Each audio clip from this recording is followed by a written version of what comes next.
But I feel that there was one topic that is interspersed in all of this. I referenced it many times, but I never really gave a dedicated lecture to it.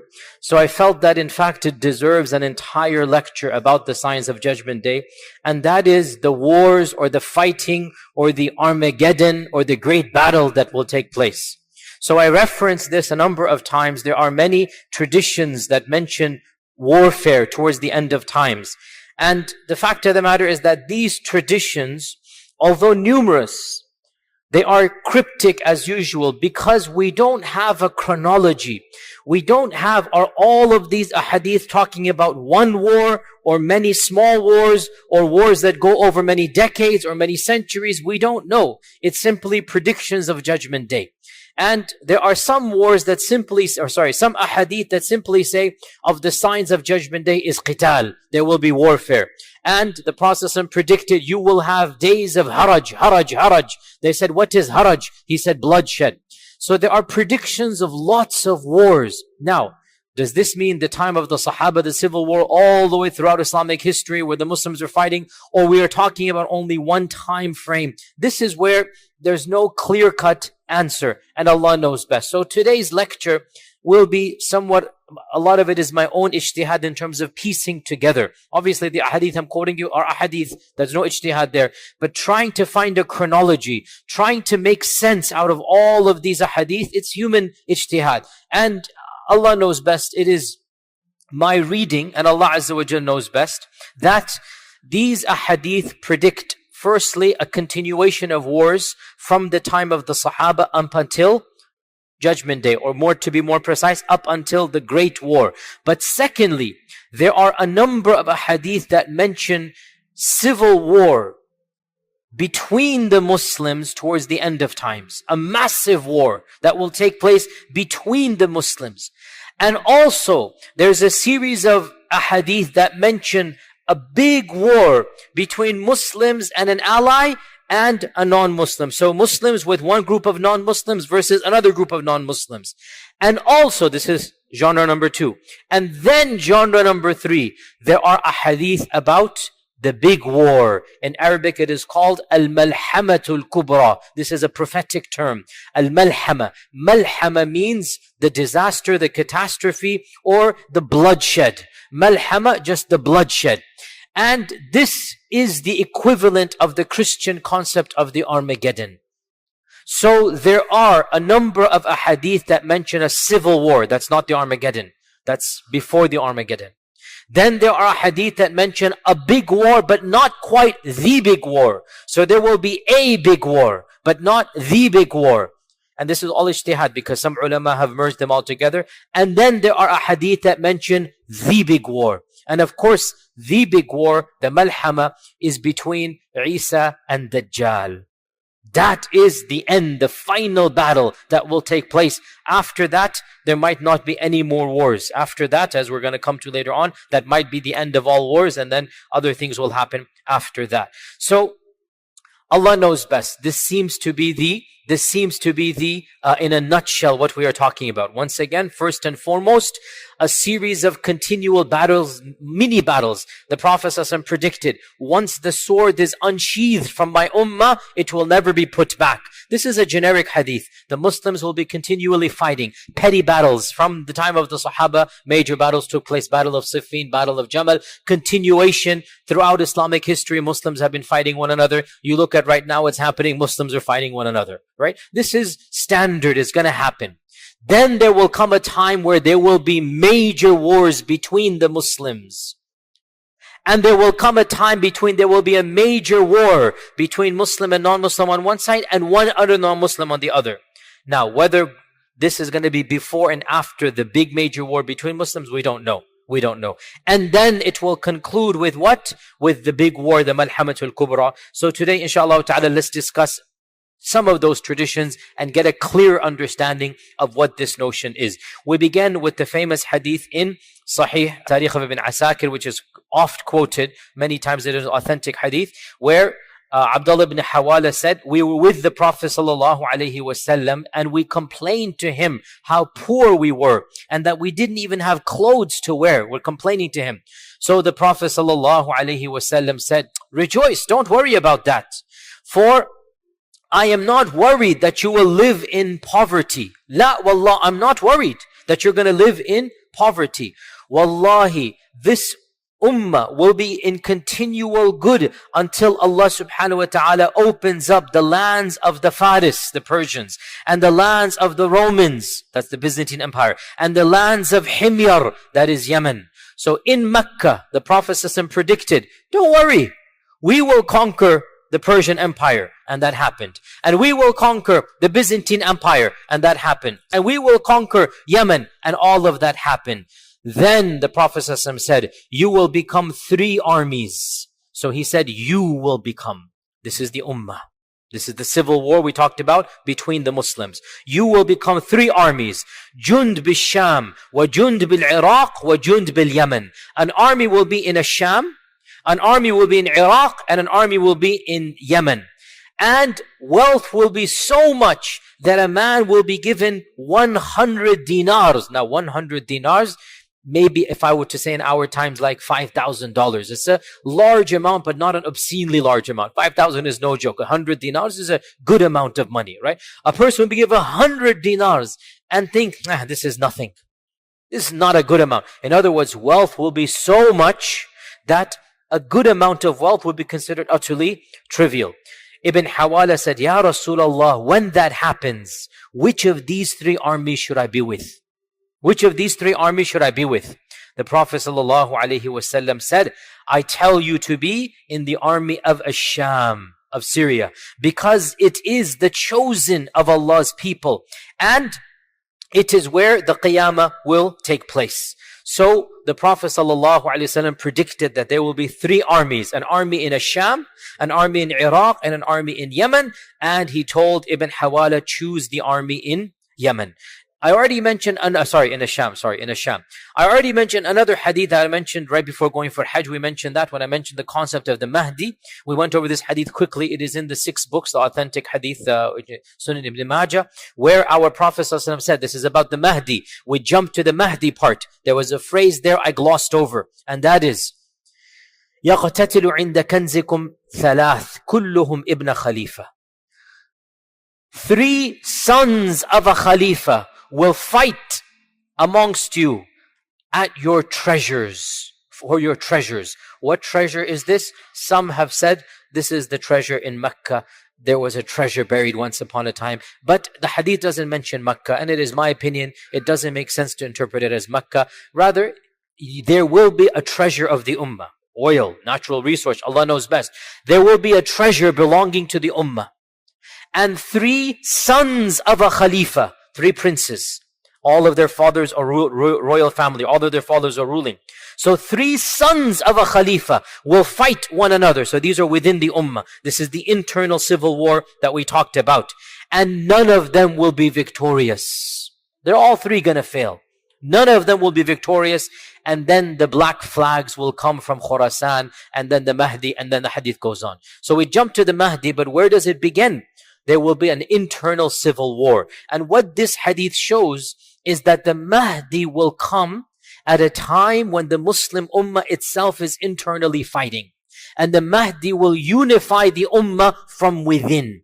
This is pretty clear, that the Mahdi will unify the ummah. The ummah will need a leader. The ummah will need somebody they can trust, somebody whose integrity is beyond doubt, and the person that they will look to and the person they will unanimously go behind is none other than the Mahdi. So there will be massive civil war, but the Mahdi comes and that civil war will be finished, because how can now you fight when the Mahdi is there? So this is a very clear indication that there shall be a time of massive internal civil war between the ummah.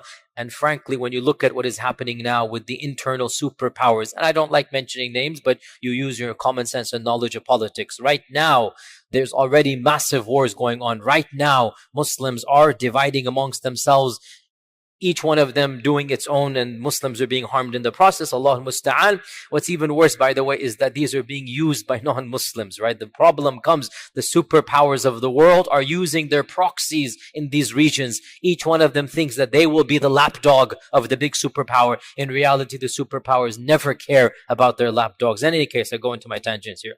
What I'm saying, we should be slightly terrified. No, we should be very terrified, looking at what is happening in the world and looking at these ahadith about the end of times, and Allah knows best. So this is the issue of the internal war. Let us now move on to other wars that are predicted. One hadith mentions that one of the tabi'un was in Kufa, and Kufa was the land of Ibn Mas'ud. Ibn Mas'ud established his madrasa in Kufa. The greatest sahabi of Kufa was Ibn Mas'ud, and he died in Kufa as well. So Ibn Mas'ud was in Kufa, and one of these tabi'in, his name is Usayd ibn Jabir, he said, one day it was very cloudy and a dark storm, a dust storm came in the daytime, blocked the sun, and it seemed very terrifying. So a man came shouting to the masjid, "Oh Ibn Mas'ud, oh Ibn Mas'ud, the day of judgment is coming." Looking at what is happening, he became terrified. He's running to Ibn Mas'ud saying, "Look, this is Qiyamah coming." Ibn Mas'ud then stood up amongst the people. The people are looking to him for comfort, for wisdom. The people are terrified. They're gathered in the masjid. Ibn Mas'ud stood up and he said, "The Qiyamah will not come until," and then he gave a series of predictions. Now, important point before I move on. Whenever a sahabi, listen to this as a rule, whenever a companion mentions something about ilm al-ghayb, automatically what he says becomes a hadith. This is a rule. Whenever a sahabi says something about the knowledge of the unseen, if a sahabi says that, oh, the righteous person will be given a white palace in Jannah that has gardens, if a sahabi speaks of Jannah, if a sahabi speaks of judgment day, on the day of judgment such and such will happen, if a sahabi speaks about the signs of the judgment day, automatically that statement gets a free upgrade, goes to first class, right? Free upgrade. What is the upgrade? It becomes a hadith. Why? Because how could a sahabi speak about ilm al-ghayb unless he heard it from the Prophet ﷺ? Now, if a sahabi says something is haram or halal, this remains the opinion of a sahabi. Because haram and halal is ijtihad. Haram and halal, you have the right for ijtihad. And the Sahaba differed about haram and halal, like all of the great scholars did. If this is haram, this is halal, the Sahaba differed. They have the right for ijtihad. Their ijtihad has a high level, but it doesn't become Quran and Sunnah. But when a Sahabi speaks about Allah Azza wa Jal, His names and attributes, the judgment, the signs of judgment, automatically it gets a free upgrade. In this hadith, the hadith begins as a statement of Ibn Mas'ud, then in the middle, automatically Ibn Mas'ud says, and then the Prophet said. So we even prove the rule through this hadith, that he's narrating what the Prophet said, and then in the middle of the hadith, he subconsciously says, and then the Prophet said. The hadith does not begin in the middle where he says, and then the Prophet said. It begins from the beginning because it talks about the knowledge of the unseen. So go back to the hadith. It's an interesting hadith. Ibn Mas'ud stood up.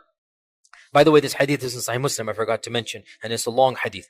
Ibn Mas'ud stood up and he said, the Qiyamah is not going to come until you see these signs. And these signs haven't come, so this cannot be the Qiyamah.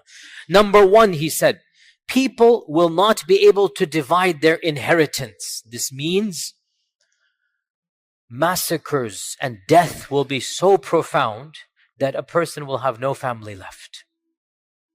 And people will not be happy over ghanima, war booty. Once again, means there's no family. And this is explicitly mentioned, we'll talk about it. Then he pointed towards Asham, Syria. He is in Iraq. He points towards the land that is known as Sham. And he said, and an enemy will gather forces against the Muslims, and the Muslims will gather forces against them. A man in the audience said, do you mean Ar-Rum, the Romans? He said, yes. Now the Romans refers to European civilization, the Christian empires. And there's no problem extrapolating the concept of Romans to the modern nations that look up to that empire as being their, if not biological, their theological and their intellectual ancestors. We all know, went over this as well. So the term Roman, Rome, can de facto apply to the majority civilization, the superpowers of our times. So, and by the way, this is interesting because again, these are predictions that we are now seeing taking place. So, Ibn Mas'ud said, yes, I mean the Romans. And at that time, there will be a severe fighting, a fierce fighting. The Muslims will send a battalion to fight to death, and they will not return. They will die. They will fight until night. Neither side will be victorious over the other. On the second day, the Muslims will send another battalion, and they will fight to death, and they will not return victorious. On the third day, the same thing will happen. And then on the fourth day, so for 3 days, Muslims are going in, and it is going to be massacre after massacre. Nobody will remain alive from the first batches that go. On the fourth day, Allah Azza wa Jal will grant victory to the Muslims, and the enemy will be defeated. So there will be 4 days of battle somewhere in Bilad al-Sham. Now, is this the great Armageddon, or is this the precursor to the Armageddon? This is not the great Armageddon, it looks like. This is the precursor. This is a massive war that will take place before the Armageddon. Now the hadith goes on, and this is from the statement. This will be a battle the likes of which have never seen before. This is very terrifying. In human history, no battle has taken place that is more terrifying and more severe than that battle that will take place towards the end of times. And then Ibn Mas'ud said, and this is so powerful, and it's not Ibn Mas'ud, it is from the Prophet ﷺ, so much so that a bird that will fly over them will fall down dead. Now, you tell me, before I move on, you tell me, no matter how many people are killed by the swords on this land, will it affect a bird in the heavens? No. What will affect a bird in the heavens? Not swords. Get the point. Not swords. Something's going to happen that a bird in the heavens will be flying over. It will come down dead. And then the hadith goes on. Out of a family of 199 will perish and 1 will survive. The attrition rate in this war, 99%. Allah al-Musta'an. What war in human history has had 99% death? None. I don't know of any.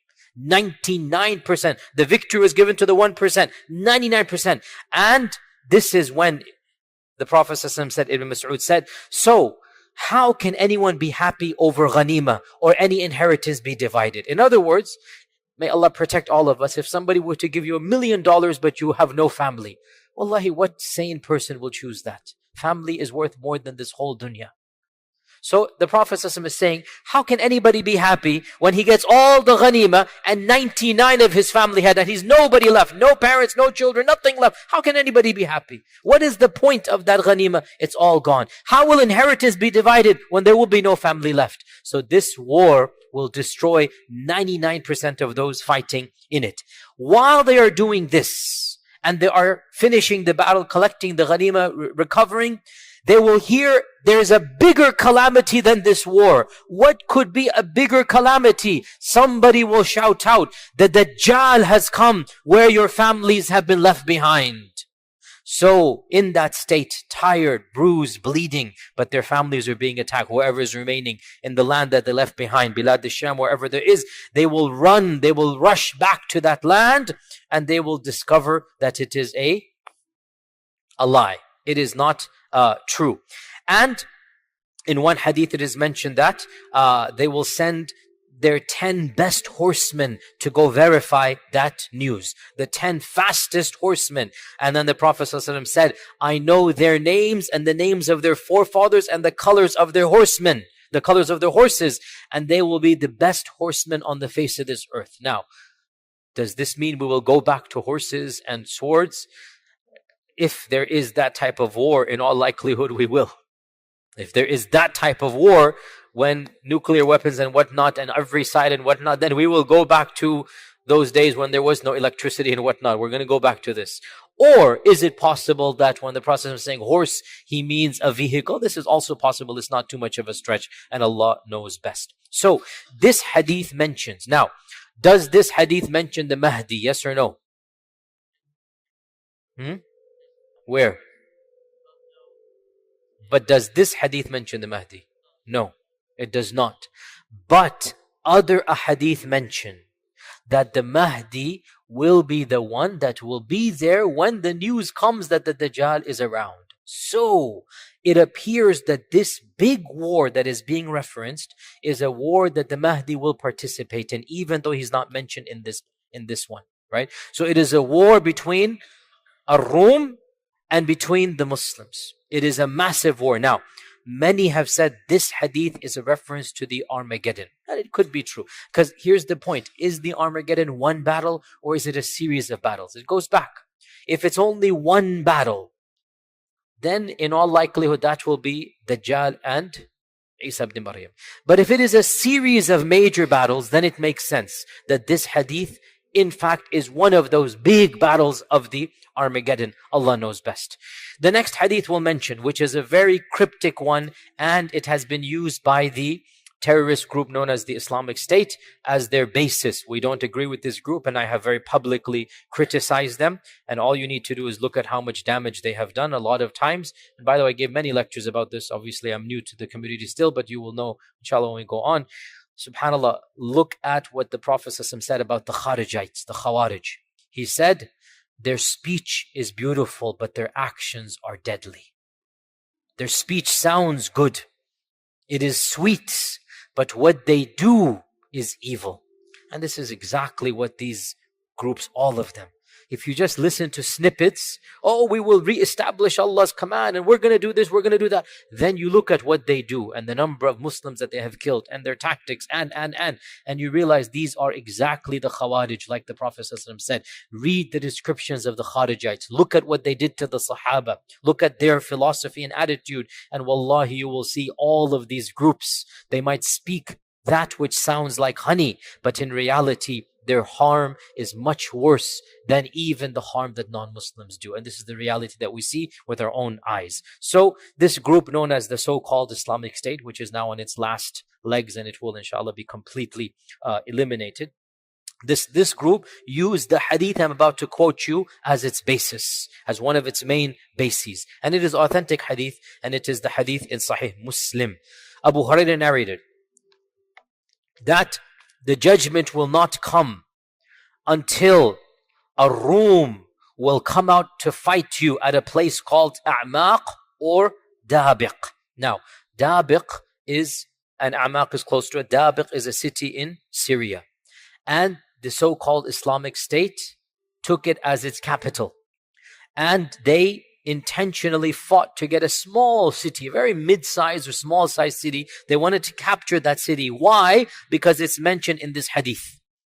And we had said a few weeks ago that it is not allowed to do what? Do you remember? I mentioned this very clearly. It is not allowed to do what? Write a screenplay from the hadith. We don't write a Hollywood drama from the hadith. It happens, it will happen. We do not extract a drama and enact it. We've seen what happened throughout history when people have attempted to do that. No, we don't do that. It happens, it will happen. But you don't think you are the one who's going to go do that. We have seen time and time again, people have attempted to do that and it has failed miserably. And one of the most important examples, this is another example of ISIS and Dabiq and whatnot. Another example we mentioned is Juhayman and his takeover of the Kaaba. And he thought he would enact all of the hadith that are mentioned, but he couldn't, because again, you have to pick and choose, just like over here. And anyway, so the hadith goes on, that the Romans will come and fight you at a land called Dabiq. And the best of the people of earth from the city of Medina will leave Medina and fight against them. When they are getting ready for war, lining up for war, listen to this, very cryptic. The Romans will say to the Muslims, leave us with the group amongst you who have forsaken their religion. We want to fight them. I'll explain. The Muslims will say, La wallahi, we will never leave our brethren and will never abandon them to you. I'll finish the hadith and then explain. So the battle will rage on. The battle will rage on. 1/3 of the Muslims will retreat out of cowardice, and Allah will never forgive them. When the battle gets tough, they will flee. And the Prophet ﷺ said they will never be forgiven. 1/3 will be killed, and they will be the best of shuhada. They stood their ground, they died martyrs, and they will be the best of shuhada. And 1/3 will conquer, 1/3 will win. And they will not be tested. Maybe the test of the grave, maybe the test of the akhirah. They will not be tested. Allah will bless them and they will not be tested.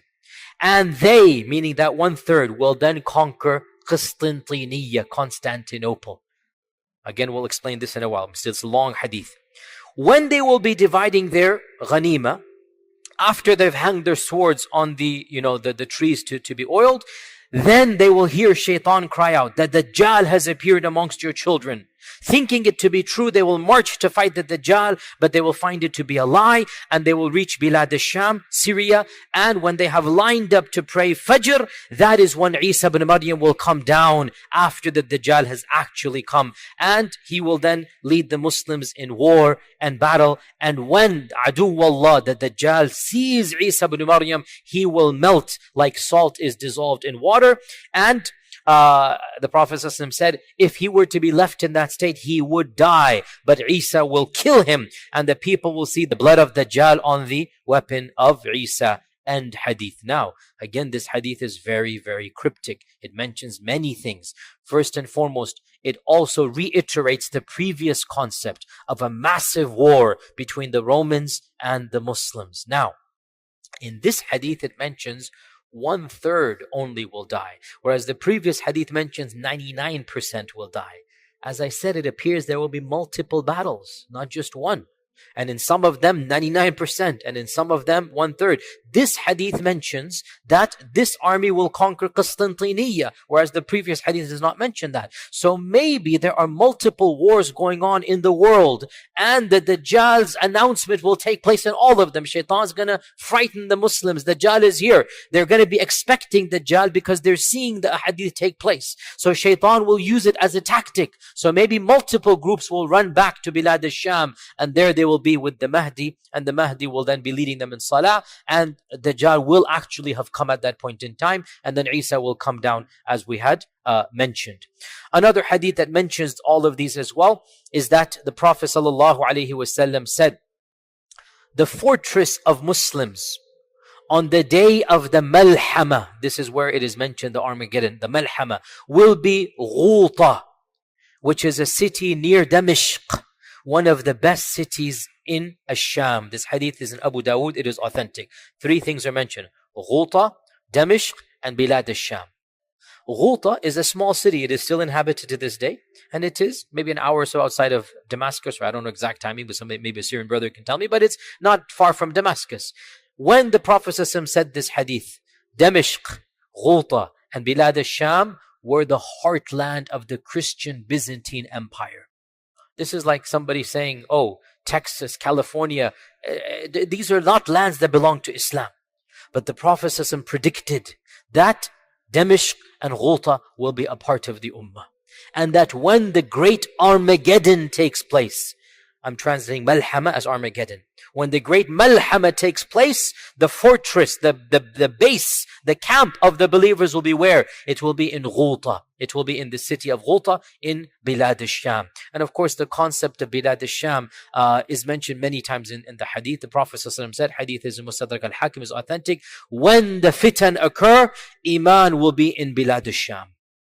When the fitan take place, when the big civil wars, Iman will be in Bilad al-Sham. Now let's pause for a while and look at these hadith and try to extract a series of incidents. What can we extract from all of this? So, first and foremost, realize that Bilad al-Sham doesn't just mean Syria. Bilad al-Sham in classical Arabic, pre-partition, when I say partition, don't think 1947, that's the partition of India, Pakistan and whatnot. I mean pre-partition, the Sykes-Picot Agreement.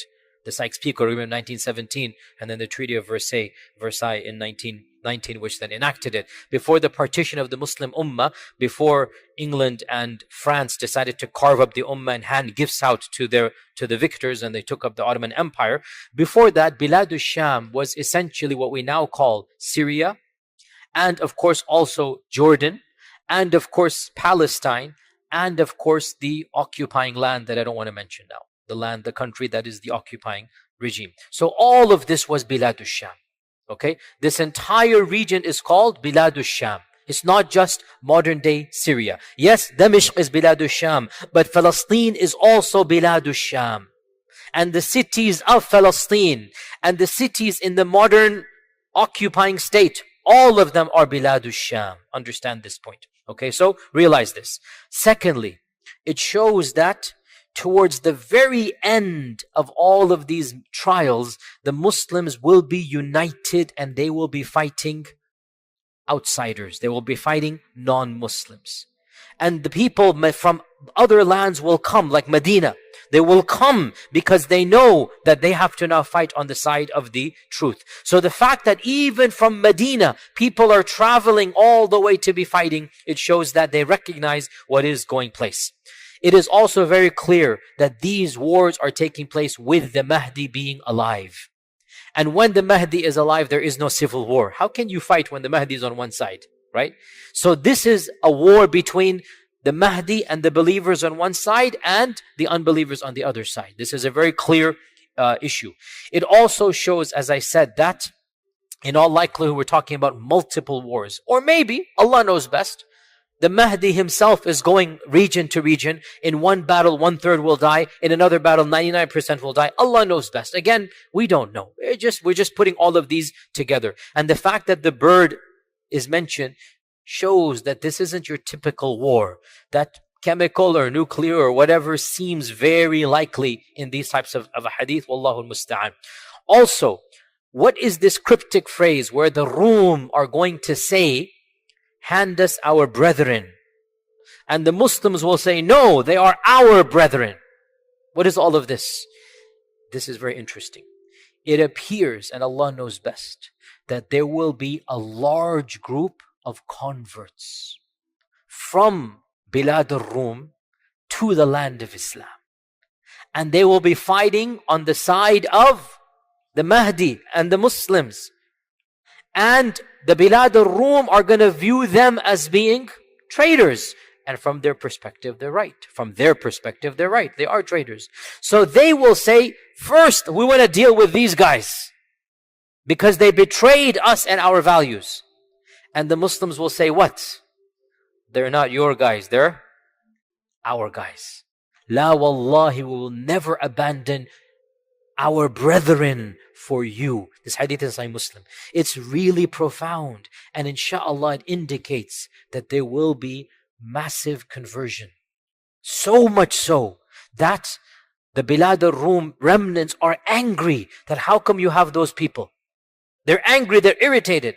And this also shows that these hadith are not anti-Semitic or anti-Western. No, it is good versus evil. And you will find people of all ethnicities on the side of good. And you will find people of all other ethnicities on the side of evil as well. We talked about this last week. These hadith are not anti-Semitic. There will be righteous people who see the truth and they will be fighting on the side of truth. And that's why the other group will demand we want them back to us. Another hadith, now we move on to other hadith and then again go back. As for the issue of Qastantiniya, we'll come back to it. A very interesting narration goes back to Ibn Hawala, Abdullah ibn Hawala. He has a number of interesting narrations about Judgment Day. Abdullah ibn Hawala, the Prophet ﷺ said, O Ibn Hawala, when you see the Khilafah having been descended to Al-Ard al-Muqaddas, which is Jerusalem, when you see the Khilafah having been descended to Ard al-Muqaddas, then know that the Zalazil and the Fitan and the Balaya are coming. Meaning the great wars and whatnot are going to happen, and that Qiyamah is closer to mankind than my hand is to you or to your head. So his hand was on, Ibn Hawala's chest or whatnot. So know that Qiyamah is closer to mankind than my hand is to you. Now, this hadith tells us there shall be a khilafah, but not based in Mecca or Medina, not based in Iraq like the Abbasids, not based in Damashq like the Umayyads, but rather based in Al-Ard al-Muqaddas. إِذَا نَزَلَتِ الْخِلَافَ بِأَرْضِ الْمُقَدَّس. Now, in all likelihood, this is the Mahdi. Some have said maybe it's before the Mahdi. I am highly skeptical. There's too many ahadith that mention civil war and fighting and whatnot. And the ummah has never been united since the time of Uthman radiallahu anhu and Ali. Do you think it's going to get united again? But we strive for unity. But realistically, it's not going to happen until the Mahdi comes.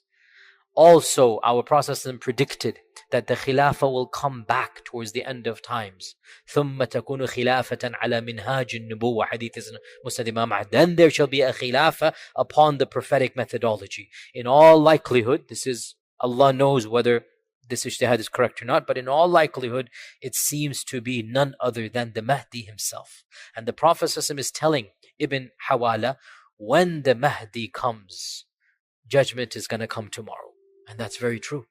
When the Mahdi comes, go to him, be with him, and the judgment is going to be the very next day, basically, meaning immediately after that. And that's, again, very clear. Now, another point here as well, another issue, which is, again, all of these hadith, you just have to try to sift through them, see if we can understand them.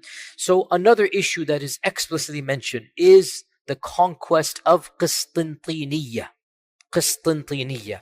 Qistintiniya is, of course, Constantinople, named after the Roman Emperor Constantine. They were so humble that they wanted to name cities after themselves, so it was very common to name cities after themselves. And so Constantine basically made the city his capital, and he named it after himself, Constantinople. And Constantinople became the bastion of human civilization for almost a millennia. This was the city and the land. This was really, there was no competition with any other civilization up until the coming of Islam. For a millennia, 1,000 years almost, Constantinople was the cradle of civilization. And amazingly, our Prophet ﷺ predicted Constantinople will be ours. Again, we are coming so many centuries later, we don't even think about this. One of the most significant episodes in human history, or I should say recorded human history. One of the most significant episodes is 1453 and the conquest of Constantinople. This is something that we just take for granted. We put it in our footnotes. Most of our kids have no clue. But in reality, it was the most cataclysmic, the most seismic, disruption that happened in medieval history, because it signified essentially the end of the Roman Empire and the conquest of Islam over the Byzantine and Roman Empire. And the Muslim Ummah eventually conquered, obviously, Constantinople. Of course, the beginnings were with Muawiyah. He wanted to conquer from the time. That's what Abu Ayyub al-Ansari passed away outside Constantinople. From the time of the Sahaba, they wanted it. Multiple expeditions took place, but it was left to Sultan al-Fatih, the Mahmud II, Muhammad, or they call him, the Turks call him Mahmud, or Muhammad II, the Sultan al-Fatih, in 1453, who finally conquered Constantinople, and he converted it to Istanbul. So Istanbul is, of course, what Constantinople. Of course, you still go and you see. Really, subhanallah. Personal note here. The Hagia Sophia, the Hagia Sophia. What an amazing testament to human mind. This is a building that it was built before the birth of our Prophet ﷺ, and we see it now and we are in awe. Can you imagine the people of that time? We see it now and it is massive and big and no pillars and no beams and the architecture, and it has been standing for 1,500 something years as it is. Truly, and that's just one aspect of their civilization. In any case, what is the purpose of going all there? Because our Prophet ﷺ predicted the conquest of Constantinople. However, good enough, easy, but there's a problem. And that is, some ahadith mention that Constantinople will be conquered. Excellent, without any time frame. Excellent. We can take that and say Sultan al-Fatih did, Fatih Sultan, Mahmud II did it, no problem. But there are other ahadith that mention this conquest will take place towards the end of times, when the Dajjal is around the corner, when the Mahdi is around. And this throws a huge spanner in our understanding. What does that mean? Because Istanbul is Istanbul now. What does that mean? Allahu A'lam. I have no explicit or clear-cut or unambiguous answer. The only thing that can be said is that that land will revert to being controlled by a group that is not sympathetic to Islam, maybe even if they call themselves Muslims, Allah knows best. Because again, for a time frame, Ataturk, maybe it could be called that is a Darul Kufr government, what Ataturk did, but now it is not like that. Now Istanbul, alhamdulillah, it is a, alhamdulillah, Muslim land and whatnot. So definitely it's not like that now. But maybe things are going to change in that land. May Allah protect all Muslims. But maybe things are going to change and there will be a reconquest of Istanbul, of Constantinople. Also, the ahadith mention that reconquest will take place miraculously, without any blood being shed. That was not Sultan Fatih. Sultan Fatih, it was a bloody war. It lasted many months. There was a siege, there was a military, there was a navy, there was an army, there was a blockade. It was a standard war. Many people died. That's not what the hadith predicted. And again, you cannot enact a hadith. Alhamdulillah, Sultan Fatih conquered it, but that's not what the hadith predicted. We'll mention these hadith. Now, of these hadith, now this is a hadith I'll quote you. It is in its narration, in its chain is a weak narrator, so it is a weak hadith. So we're just mentioning with the disclaimer it is a weak hadith. Abdullah ibn Amr ibn al-As said, "You will fight Constantinople 3 times." Does he mean the city of Constantinople? Or does Constantinople indicate the Roman Empire, i.e. Europeans? Either can be there. You will fight Constantinople 3 times. The first time is that you will do well, but you will not succeed. The second time, you will enter into a sulh with the Constantinople. So much so that masajid will be built inside Constantinople. Now this is really bizarre because masajid did not exist in Constantinople up until 1453. And now there are only masajid in Constantinople. But this doesn't seem to be reference to that. Again, all of these are cryptic. So until there's a sulh between the Romans and there are masajid inside Constantinople, then you will return for a 3rd time and you will conquer it with the takbir. You will say Allahu Akbar and it will be conquered. And the Prophet ﷺ said that 1/3 of Constantinople will be destroyed and 1/3 will burn down and 1/3 will be divided amongst you. Now, this hadith seems to indicate a final conquest of Constantinople, and this is something that once again it is mentioned in another hadith which the majority of scholars have interpreted to mean Constantinople. And I'll mention it now. Now, the hadith I just quoted you, it is weak. It is mentioned in the Kitab al-Fitan of Nu'aym ibn Hammad, and it is weak. The one I'm about to quote you now, it is authentic Sahih Muslim. These 2 hadiths seem to add to some concept. What is it? The hadith is as follows. The Prophet ﷺ asked the Sahaba, it's a famous hadith, Sahih Muslim, have you heard of a city, half of which is in the water and half of it in the land? Or in another narration, have you heard of the city, part of it is in the water and part of it is in the land? The vast majority of our commentators said this is Constantinople. Because Constantinople, essentially it divides Asia from Europe. You have the Bosphorus Straits, right? And you have that city that, it's considered that it is basically 1/2 this way, 1/2 that way. So the majority of our ulama, and Nawawi ibn Kathir, others, they say, this is Constantinople that the Prophet is describing. They said, yes, we have. Listen to this now. The Prophet said, hadith is in Sahih Muslim, the Qiyamah will not happen until 70,000 of the Bani Ishaq will conquer it. Not the Bani Ismail. The Bani Ishaq will conquer it. And when they come to it, they, the Bani Ishaq, will not fight with swords, nor will they fight with arrows. Rather, they will say, La ilaha illallah, Allahu Akbar, and one of the sides will fall down. Then they will say, La ilaha illallah, Allahu Akbar, and another side will fall down. Then they will say, La ilaha illallah, 2, 3, 4 times until all 4 sides will be fallen down. And then they will enter the city and begin to distribute his ghanima. And while they are distributing his ghanima, the shaitan will call, or a crier will call, that verily the Dajjal has come out to your family, and they will leave everything and return to their family. End hadith. Now, we've heard the similar hadith before, but now we have an added detail. What is that detail? 70,000 of the Bani Ishaq will conquer Constantinople. So, putting all of this together, it is plausible, very reasonable to say that the armies of the Mahdi will be fighting at multiple places in this world. And some of the fighting will be more severe than others. And one of the very end of those battles will be the battle of the conquest of Constantinople. But in this battle, there will be no war. There will be no blood. There will be no swords. It will be a miracle given to them. The people in that battle will come and find the walled gates, and they will realize they cannot fight the people of the city, but they will know this hadith. And the Prophet ﷺ is telling them, you're going to use this tactic of mine.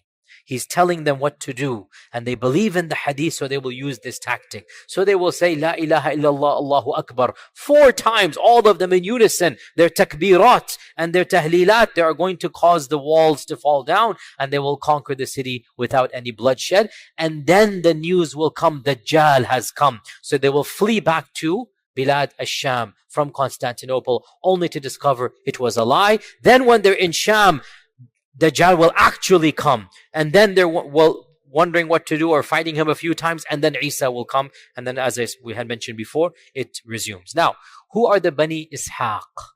Some ulama have said that this is a reference to the Romans, that they were considered to be, the Arabs would call them, because Bani Ishaq is not the standard term for the Yahud. Bani Israel is the standard term. And who is Israel, by the way? Yaqub, not Ishaq. Because Ishaq had multiple, or he had 2 sons, right? Is or Isa, or Is and Yaqub, Jacob, right? Esau and Jacob, according to the Old Testament, right? So Allah knows best. Some people say that the Arabs thought that some of the Romans were the descendants of Isa, the second son. So to say Bani Ishaq is essentially a reference to the Romans. This is one interpretation. Another interpretation, it means the converts of the Yahud. And even some scholars said, and I don't agree with this at all, but some scholars, I'm just saying what they said, telling you what they said. Some scholars said, oh, this must be a mistake. The Prophet ﷺ said Bani Ismail, and one of the narrators messed up, and he made it Bani Ishaq. But that's too, this word is so rare. It's impossible that somebody would have messed it up, right? So a number of ulama said, this is so bizarre, Bani Ishaq. It never occurs in any hadith, Bani Ishaq. It's not even Bani Ismail. It's Bani Ishaq, right? Or sorry, it's not Bani Yaqub or Bani Israel, I meant Bani Israel. It's Bani Ishaq. And it appears, and Allah knows best, this goes back, because the term 70,000 is mentioned. It goes back to the other hadith, which is very clear that there are going to be 70,000. Now remember, 70,000 in Arabic does not mean exactly census 70,000. It is a broad figure. We say in English, man, I called you a dozen times. You don't mean a dozen, right? Now, if you say, I called you 7 times, you mean 7, right? But you say, I called you a dozen times, or I called you 100 times. Everybody knows you don't mean it literally. In Arabic, 7, 70, 700, 70,000. This is the generic. When you say 7, you mean I called you a few or something. When you say 70, it's around that. So 70,000 basically means around 100,000 or 50,000, around that much, right? It's not exact 70,000. So the Prophet ﷺ is saying there will be 70,000 converts, essentially. This looks like we're deriving this from all of these hadith. Means like 100,000 of them have converted. That's not a minor amount. And they are fighting on the side of the Muslims. And it is at their hands, the hands of the converts, that Constantinople will be conquered. Not at the hands of the born Muslims. It will be those who are pure, those that have chosen to fight with the truth. Allah will bless them, that when they say the takbirat, their takbirat will cause the walls of the city to fall down, and they will then conquer Constantinople or Constantinople. طيب. Now, this is the standard interpretation. I am sympathetic to it. A number of scholars say this hadith doesn't apply to Constantinople. Have you heard of a city, a part of it is in the ocean and a part of it is on land? That's what the hadith says. Another group of scholars says this hadith is a reference to Venice. Venice, canals, whatnot. And we say maybe, Allahu A'lam. What can we say? Maybe. I can't deny it, can I? Because the hadith doesn't mention Constantinople. However, other hadith mention Constantinople. No hadith mentions Venice. So, Allah knows best. I am sympathetic to this hadith being Constantinople, but we cannot negate that it might possibly be,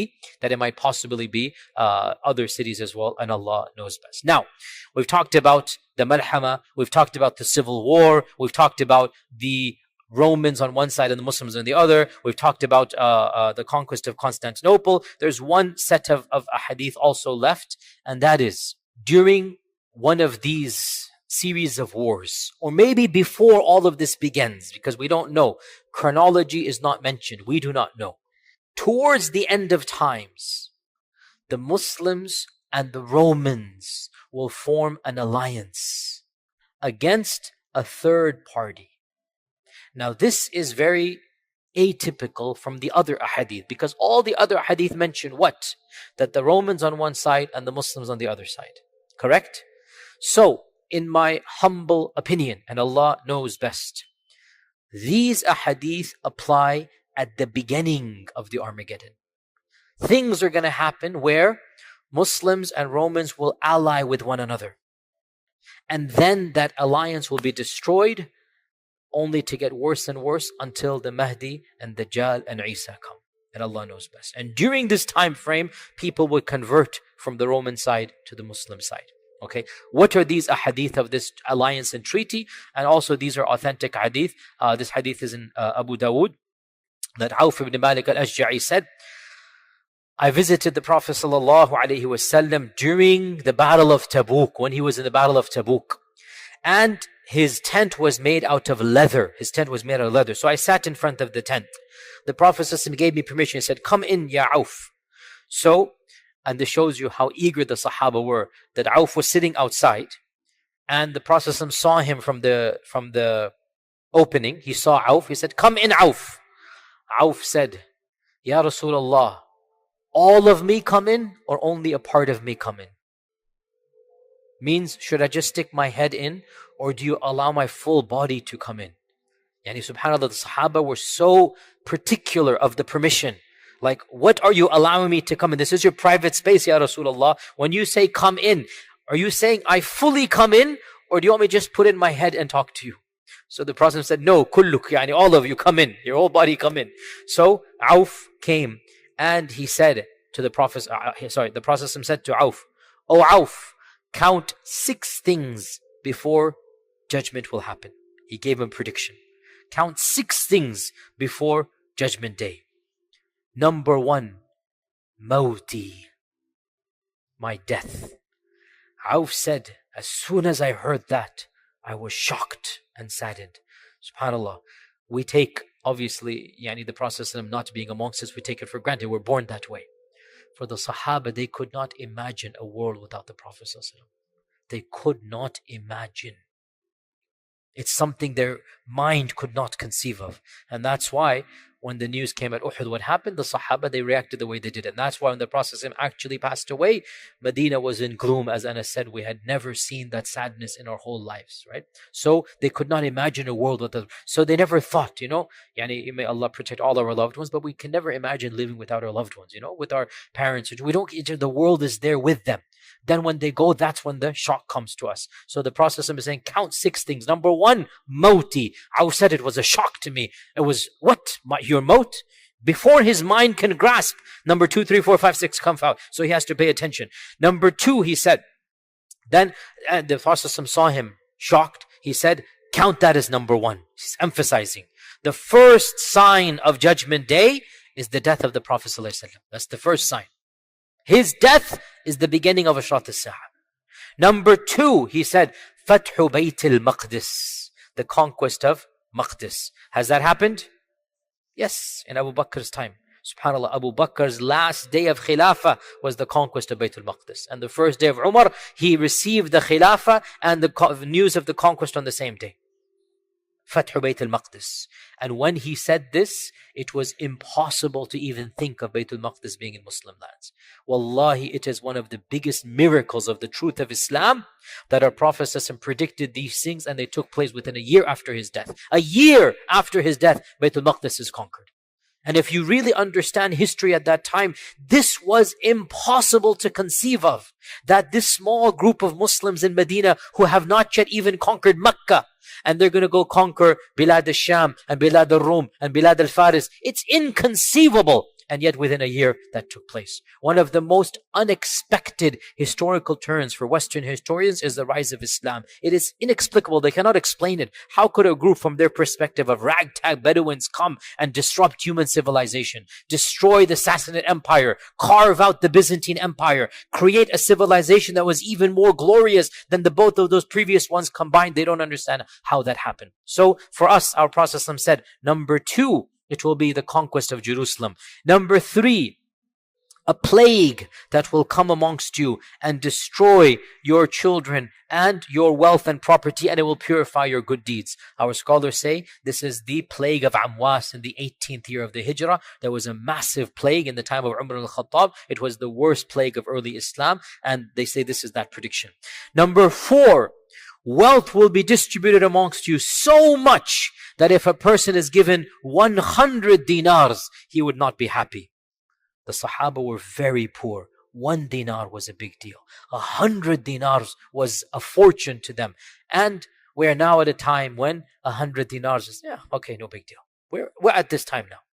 Number 5, there will be a fitna, a trial that will not leave any of your houses except that it will touch it. Our scholars say, in all likelihood, this is the fitna of the Sahaba, that every single household was affected. Siffin, Jamal, Aisha, Talha, Zubayr, Muawiyah, Yazid, that fitan, that first war, the civil war that took place, they say this. Others say this might yet be another fitna that will happen. And then number 6, and this is what we're interested in. Number 6, there will be a treaty between you and the Romans. There will be a treaty between you and the Romans. And then they will betray you and march against you with 80 banners, under each of which will be 12,000 troops. In other words, 100,000 people. This hadith is in Ibn Majah. Another hadith mentions that you will form a treaty with the Romans, and you will fight an enemy common to both of you. You will form a treaty with the Romans, and you will fight an enemy common to the both of you. Then you will be victorious, and as you are returning back, one of the Romans will raise the cross on a mount and say, "This has caused us victory." And a Muslim will get angry and destroy that cross, say, "Allah has caused us victory." And war will break out, and the Romans will break their truce. And then this incident of marching against you will take place. So these are only 2 or 3 hadith about this. That's it.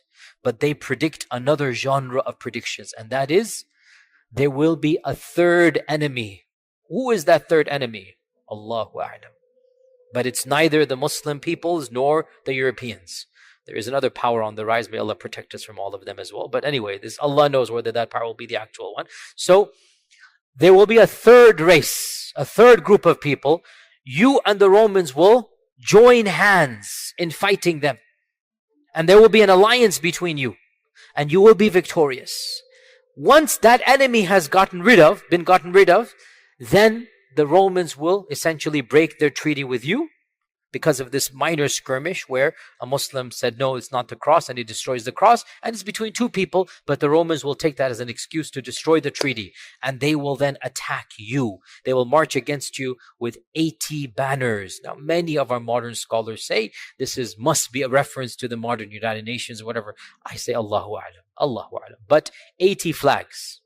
80 flags on one side. Every flag has a major 10, 12,000 people. That's a major war. So this is another prediction of a great Armageddon that will take place. And Allah knows best. Now, again, is this the Armageddon or is it one of them? Again, it's all cryptic. Allah knows best. It can also be said, and this is a valid interpretation, I'm not denying it at all. It can also be said that the final battle between Dajjal and Isa will be an easy battle, not a difficult one.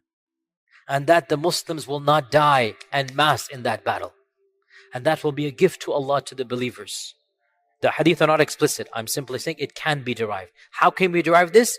Because when the Dajjal sees Isa, what's going to happen? He will scream, a loud scream, and flee away and dissolve, and Isa will kill him. Now, with Dajjal being killed and his followers see Dajjal being killed, they're all scattering helter-skelter. They'll all be going, and that's when the creation will say, come and kill the person behind me, right? It could be said, another interpretation of all of these is the final battle is not the Malhama. The Malhama is the one before it, which is this one. The Romans and 80 flags on one side and the Muslims on the other. As for the actual final battle, it will be a gift. Why will it be a gift? There will be no resistance from the other side. You understand this point? Right? You guys following? I've given you multiple interpretations. Allah knows best. Now, before we conclude, very briefly, what is the Christian understanding of the Armageddon? The word Armageddon is a Greek word that itself comes from a Hebrew cognate and a Hebrew origin word, Har Majido. And Har in Hebrew means a hilltop, and Majido is the name of an ancient city. Megiddo now. It's the name of an ancient city that now falls in the land of Israel, the territories and whatnot. And this city of Megiddo, it is close to the modern city of Haifa, Jaffa, and of Nazareth. The city of Haifa and Nazareth, it is north of Jerusalem. And this, even in pre-biblical times, even in ancient times, this was a city that was inhabited by the ancient Canaanites. It's been inhabited by 7,000 years, one of the ancient cities of the world. And the Bible mentions the city of Megiddo multiple times. And there are cryptic references in the book of Revelations that there will be this massive war. The book of Revelations, by the way, is a book in the Bible in which there are predictions for the future. Ashrat al-Sa'a for the Christians is in the book of Revelations. The beast, 666, the book of Revelations. Okay, Antichrist, the book of Revelations. It's very cryptic, and that's why even many Christians don't read it. It's not an easy text to understand. So there are cryptic references in the book of Revelations to the big battle at Har Megiddo, hence Armageddon. Okay? Hence Armageddon. The term Armageddon comes from Har Megiddo, the hilltops of Megiddo, And there are a number of interpretations of modern day Christians with regards to these statements. Many Christians, this is the default amongst the non-Protestants. Many of them, they just reject this. These are just tales. They don't believe. Again, Muslims, learn your Christianity if you want to be involved in da'wah. Not all Christians are the same, just like not all Muslims are the same. Many Christians don't consider the Bible to be the word of God anyway. This is the default in America. The majority of Christians do not take the Bible literally. So it's not a big deal for them. If the book of Revelation says something, no big deal. However, some strands of Christians take the Bible literally. And in particular, of course, evangelicals and the Baptist strand, this is well known for this. And so for them, they have a very, very particular belief in the second coming of Jesus and in the resurrection of the dead and in the rapture, it's called, and in the Armageddon. Now is not the time to get into the series of events they believe in. There are multiple strands within Christianity. Please study them if you're interested. You have the pre-millennialists, you have the post-millennialists, you have the amillennialists. All of these are various strands of Christianity. Baptists in particular are associated with the strand called premillennialism, which believes that the second coming of Jesus Christ will be in two stages, that Jesus will come and there will be a 7-year period of tribulation. And the beginning of that will be something called a rapture. And what is the rapture? The rapture for this strand of Christianity, not all Baptists, but most Baptists and many Christians believe this. And it is becoming very common now. There's genre of literature and lots of famous books are being written that are science fiction, or not science fiction, fantasy and whatnot, Christian literature and cartoons and whatnot that are watched in Christian circles of the imminent coming of the rapture. What is the rapture? For them, they believe when Jesus comes down, Christians will rise up to meet him in heaven. That's the rapture. They will meet him midway. And they believe that for 7 years, There will be this battle between the forces of good and evil. The Antichrist will come. By the way, 7 years is also in Islamic literature. That's there as well. There's going to be forces between the Antichrist and the righteous people. Then Jesus will come down after 7 years and defeat the Antichrist. And then there will be permanent peace on this earth. And then there will be judgment after that. And by the way, some Christian sects believe when Jesus comes again for the second time, that is judgment right then and there. There is no heaven and hell. So the 7-day Adventists, for example, that's what they believe. There is no heaven and hell for them. They believe the coming of Jesus is the itself heaven and hell. And the point being, of course, and there was a survey done a number of years ago, the point being, we need to understand evangelical support for modern politics in light of the belief of the rapture and the belief of the coming of Christ and Antichrist, okay? Over 80% of evangelicals, over 80%, that's not a small number, evangelicals, not all of Americans, evangelical Americans, over 80% say that the creation of Israel in 1948 is in partial fulfillment of the biblical prophecy. And it is signaling the coming of Jesus Christ. And that is why I said this before, and again I have to get political. When Trump makes Jerusalem the capital of that confiscated region, of that occupied region, Trump couldn't care less what the capital is. But he wants to appeal to his base. The making of Jerusalem the capital is all a part of biblical prophecy. It is all a part of what they believe before the coming of Jesus Christ and before the rapture and before, all of this is going to take place. And so you need to understand this group of Christians that support this particular candidate, they don't care whether he's racist or not. Frankly, from their perspective, even if he's expediting the coming of Jesus, what's better than that? You see, there are bigger goals to them. And here is the point. Armageddon, from their perspective, who's going to be on the other side? Hello, ya jama'ah. Muslims and Palestinians. Let's be brutally honest here. So why would they have any love for that group of people? Think about it, right? Their heart, qasiyatan qulubuhum. Because they have theology that is clouding their humanity. They have theology that is clouding their humanity. They're not looking at them as breathing, living individuals anymore. They're looking at the second coming of Jesus. They're looking at Jesus coming back. They want to expedite that process. From their perspective, who is the Antichrist? My dear Muslim brothers and sisters, they call our Prophet ﷺ that title, A'udhu Billah, A'udhu Billah. I'm sorry to say this in a masjid of Allah, but we are living in a land where these theological beliefs impact politics. We need to educate ourselves. All that I'm talking about isn't just kalam and hearsay. No, it is realities that impacts policies that impacts us. So we need to understand our beliefs, and they're radically different from Christian beliefs. They're definitely not xenophobic. We believe many of the Romans will convert. They're going to be on the side of the truth. But they don't believe that. They believe all of us brown-skinned folk, and especially Muslims, all of us will be in the army of the Antichrist. That's their aqeedah. So why should they have any sympathy for us? That's why we need to educate ourselves and them about especially this important topic and clarify our beliefs are different. We also believe in the coming of Jesus, but guess what? We will be on the side of Jesus. You will have to make up your mind. Are you on the side of truth? Will you be with that 70,000? Or you'll be on the side of falsehood? Our time is up for today. Inshallah ta'ala, sorry for no Q&A, but inshallah we'll try next time to give you an extended Q&A. Jazakumullah khair.